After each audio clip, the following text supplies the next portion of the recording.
Oi pessoal, a gente vai começar então falando a respeito dos poríferos, tá? Vou dar aqui algumas características, né? Eu vou tentar sintetizar ao máximo para a gente poder também tirar as dúvidas, tá? Mas qualquer coisa é só me chamar aí. Então vamos lá. Pessoal, os poríferos então, eles entram aqui no reino animal, né? Metazoa, pelo fato deles serem... eles são parazoários, né? Então, quer dizer, ele já tem tecido verdadeiro, porém, eles não têm uma cavidade ainda, uma cavidade digestória, por exemplo. Então, eles têm ali um ramo diferenciado, um ramo separado só para eles, pelo fato de eles serem parazoários, não enterozoários, como a gente começa depois a ver a partir aí dos quinidários, tá? Então, poríferos. Eles se chamam poríferos, obviamente, por ter poros. Esses poros, eles se distribuem em todo o corpo do animal, né? Em todo o corpo dele. E esses poros, eles podem ser chamados também de ósteos, tá? Aqui, explicando o que eu acabei de falar, né? O ramo, então, é parazoa, a digestão é exclusivamente intracelular. Isso quer dizer, como eles não têm uma cavidade exclusiva para realizar o processo de digestão, então eles fazem essa digestão dentro de células. Essas células liberam lisossomos e aí então ocorre dentro da célula essa digestão intracelular. Em nós ocorre o contrário, a gente tem uma cavidade, então essa digestão ocorre dentro de cavidades, é chamada de digestão extracelular. Aqui então, como exemplo para esse filo, a gente tem os poríferos, né? Que são as esponjas. O habitat ele é aquático, na sua maioria marinho, embora já tenham sido encontradas 2 espécies de água doce, tá? E eles são sésseis, ou seja, eles vivem presos a substratos.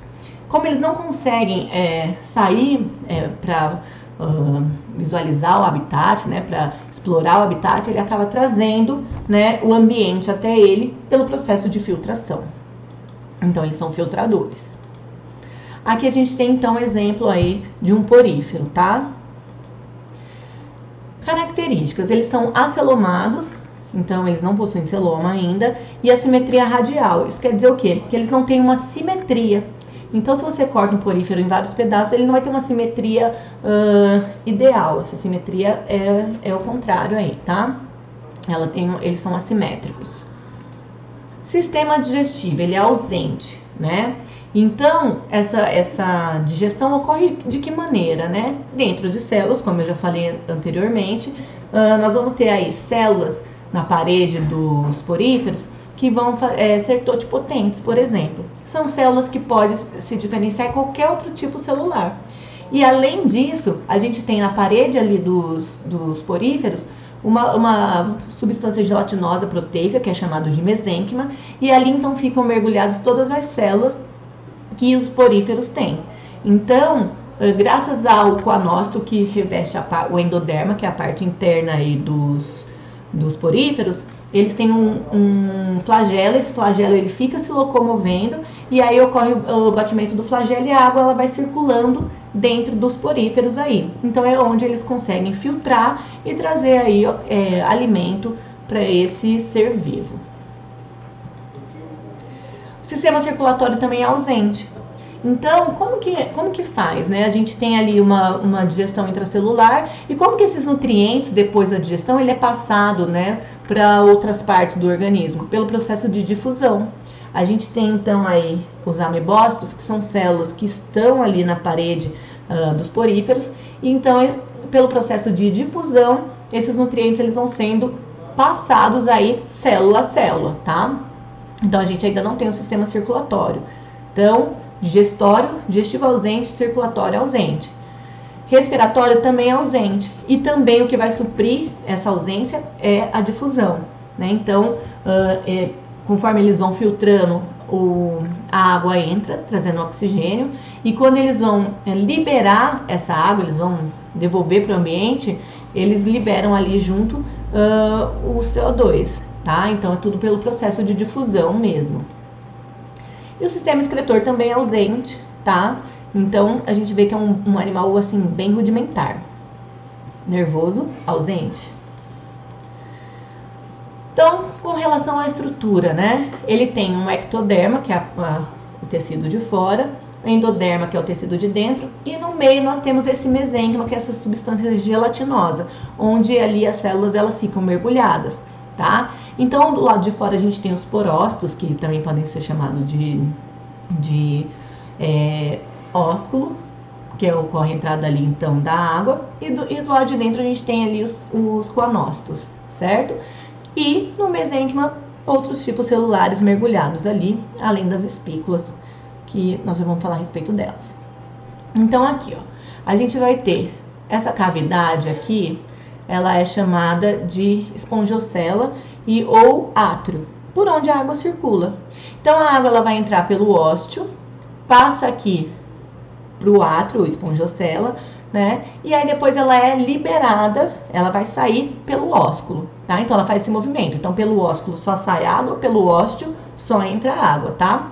Aí aqui a gente tem a parede, ó, a gente tem essa estrutura gelatinosa, que é o mesênquima, e a gente tem aqui as espículas, a gente tem coanócitos, e aí nós vamos ter aqui os amebócitos também mergulhados, tá? Então são células que a gente tem aí na estrutura desses seres vivos. Então a gente tem os pinacócitos, que vão compreender aí, né, vão fazer parte da parte externa dos poríferos. Os coanócitos, que são aquelas células que têm flagelo, que vão então ficar no endoderma, na parte de dentro. Os porócitos, que é por onde a água ela consegue entrar no ser vivo, né? Os amebócitos, que vão então fazer aí o processo de digestão e defesa desse organismo. E os arqueócitos, que são células também denominadas totipotentes, que são células que conseguem se diferenciar em qualquer outro tipo celular que a esponja necessitar. Então é muito importante que ela tenha esse tipo. Como ela tem vários sistemas aí ausentes, ela precisa ter um sistema, ela precisa ter um mecanismo que vá suprir isso aí, né? Então esse mecanismo é qual? É o arqueócito, tá? Que são células totipotentes que se diferenciam em qualquer outro tipo celular que a esponja necessitar. Aqui então, nesse desenho, a gente mostra, né, todos os tipos celulares, então os pinacócitos, os porócitos, as espículas, tá? Aqui o coanócito, que são células muito importantes, e aqui a gente tem uma colônia aqui de esponjas, todas elas fixas ao substrato, e a entrada e saída de água aqui, como a gente pode visualizar neste desenho. Captura e digestão de alimento. A captura ela ocorre, obviamente, pelo batimento do flagelo. Então, esse alimento ele adentra aqui o coanócito e aí parte é digerida no coanócito e parte nos amebócitos. Quem faz isso? Os lisossomos liberam enzimas digestivas e vão digerindo ali o alimento.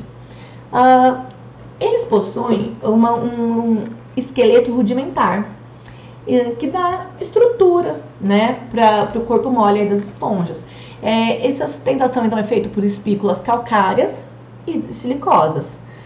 Embora tenha algumas esponjas que têm fibras de espongina, então deixa elas mais fofinhas, elas podem servir para o banho ou até para lavar louça sem machucar aí, né, os indivíduos. Então aqui demonstrando aqui as espículas, são feitas de sílica ou carbonato de cálcio. E aqui a gente tem uma rede proteica de espongina que vai fazer com que ela fique macia e pronta aí para o uso, né? Nós temos aqui 3 tipos de esponjas. A Ascon ela é a mais simples, porque ela tem uma abertura do átrio bem maior, né? E a gente tem Sicon, que é uma intermediária, e o Leucon, que é onde a gente encontra uma menor estrutura, menor átrio aí, né? O átrio é bem menor.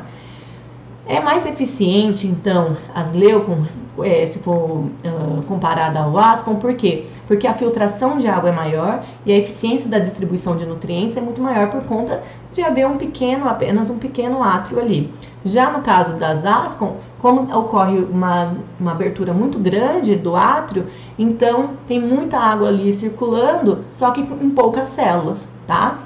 E o Sicon, então, é o que faz o intermédio, tá? Então, se você for analisar, ó, a quantidade de células são bem diferenciadas, e com isso a leucon ganha vantagem por conta da água ali que vai adentrar, e o fluxo de água vai ser muito maior e muito mais eficiente para a esponja. E com isso ela vai ter uma estrutura corporal muito maior, ela vai crescer muito mais, né? E vai se desenvolver muito melhor se comparado ao asco. Reprodução assexuada. A gente tem então regeneração. Se você pegar uma esponja e cortar ela em 1000 pedacinhos, vai surgir novos 1000 pedacinhos, justamente porque elas não têm ainda células diferenciadas, né? A gente percebe que elas têm células ainda, muito poucas células, então a regeneração é muito mais fácil. Brotamento, então, do corpo de uma própria esponja surge um broto, e aí esse broto começa a se desenvolver, tá? E a gemulação. Pessoal, o processo de gemulação, ele é muito interessante. As células, os amebócitos, eles conseguem se diferenciar, então, né, em outros tipos celulares. E juntamente com as células totipotentes, eles formam pequenas células dentro das esponjas. Quando eles percebem que o ambiente está hostil, que não é um ambiente agradável para eles, o que eles fazem?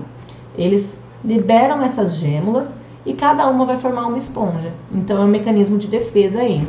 Eles fazem uma estrutura rígida ao redor, e até que o fluxo de água, né, ou a temperatura da água volte ao normal, elas ficam ali protegidas. Depois, o que acontece? Eles se regeneram ali, cada um em uma esponja. Ou pode ocorrer simplesmente deles liberarem uma gêmula, e essa gêmula então realizar o processo aí de produção de uma nova esponja. Aí a gente tem a reprodução sexuada. Reprodução sexuada é quando ocorre troca de gametas. A maioria das esponjas, elas são monóicas, ou seja, sexos separados, porém a gente tem também espécies hermafroditas. Elas não têm gônadas, então quer dizer, os arqueócitos, que são as células totipotentes, eles vão se diferenciar em gametas, tá? E aí então a fecundação ela é interna. Como assim? Ocorre a liberação do gameta na água, né? E esse gameta ele entra pelo ósseo ali de outro ser vivo, e ele vai ali fazer a fecundação, tá? Então a fecundação ela é interna. E o desenvolvimento ele é indireto. Por quê? Porque ele tem o estágio larval, tá? Então todas os poríferos eles passam aí por estágio de larva. E a larva então é chamada de anfiblástula. Aqui então um desenho só para exemplificar como é que funciona então, né? Ocorre a liberação aqui, a formação das larvas, né? O desenvolvimento dessa larva que vai depois se fixar a um substrato, e aí depois que ele está adulto ele vai liberar o espermatozoide que vai fazer a fecundação interna novamente, tá? Então com relação aos poríferos é isso. Eu vou colocar uns exercícios na plataforma para vocês fazerem. Qualquer dúvida eu tô aqui, tá? Até mais!